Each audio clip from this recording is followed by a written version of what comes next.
Cambridge বিশ্ববিদ্যালয়ের ঐতিহ্যবাহী Newton scholarship পাওয়া প্রথম ভারতীয় ডক্টর জিয়াউদ্দিন ছিলেন একজন টপ লেভেলের গণিতবিদ, কিন্তু গণিতের এক চরম জটিল নটিং প্রবলেম সমাধান করতে না পেরে উনার তখন প্রায় পাগলপ্রায় অবস্থা। দিনের পর দিন ব্যর্থ চেষ্টা করে উনি ডিসিশন নিলেন জার্মানি যাবেন সেখানকার বিশ্ববিখ্যাত এক্সপার্টদের হেল্প নিতে। ঠিক তখনই আলিগড় বিশ্ববিদ্যালয়ের ইসলামিক স্টাডিজের হেড প্রফেসর সুলেমান আশরাফ উনাকে একটি অদ্ভুত অ্যাডভাইস দিলেন। বললেন, জার্মানি যাওয়ার দরকার নেই, বরং আপনি সোজা বেরেলিতে গিয়ে ইমাম আহমদ রাজার সাথে দেখা করুন। ডক্টর জিয়াউদ্দিন তো চরম স্কেপটিক্যাল, উনি হেসেই ফেললেন, বললেন, একজন মৌলবীর সাথে গণিতের এই হাই লেভেল ইকুয়েশনের কি সম্পর্ক? এটা কি কোনো ঠাট্টা মশকরা নাকি? কিন্তু প্রফেসর সুলেমানের চরম জোরাজুরিতে উনি শেষমেশ বেরেলিতে যেতে রাজি হলেন। বললেন, জার্মানির ট্রেন তো ধরবই, আগে আপনার খাতিরে বেরেলি যাই। বেরেলি পৌঁছেই তিনি দেখলেন ইমাম আহমদ রাজা কিছুটা অসুস্থ। ডক্টর জিয়াউদ্দিন ভাবলেন, এই মৌলবী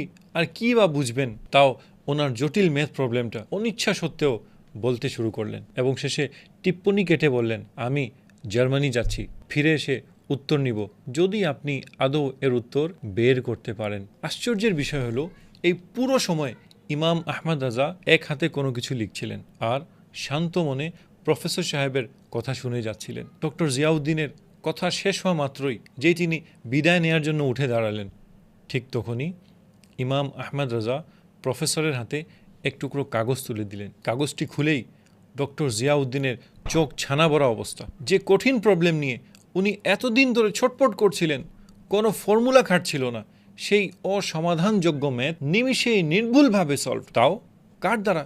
একজন হুজুর যিনি জীবনে কোনো স্কুল, কলেজ কিংবা ইউনিভার্সিটির প্রথাগত শিক্ষাই নেননি। স্তম্ভিত ডক্টর জিয়াউদ্দিন অনেকক্ষণ ইমাম আহমদ রাজার দিকে তাকিয়ে থেকে বললেন, আজ আমি সত্য অন্তরে ইলমে লাদুন্নি বা আল্লাহ প্রদত্ত অলৌকিক জ্ঞানের চাক্ষুষ সাক্ষী হলাম। কোনো টিচার ছাড়া প্রথাগত ম্যাথ না পড়েও যেভাবে উনি ইনস্ট্যান্টলি এই জটিল সমস্যার সমাধান করে দিলেন, তা সাধারণ মানুষের পক্ষে অলমোস্ট ইম্পসিবল।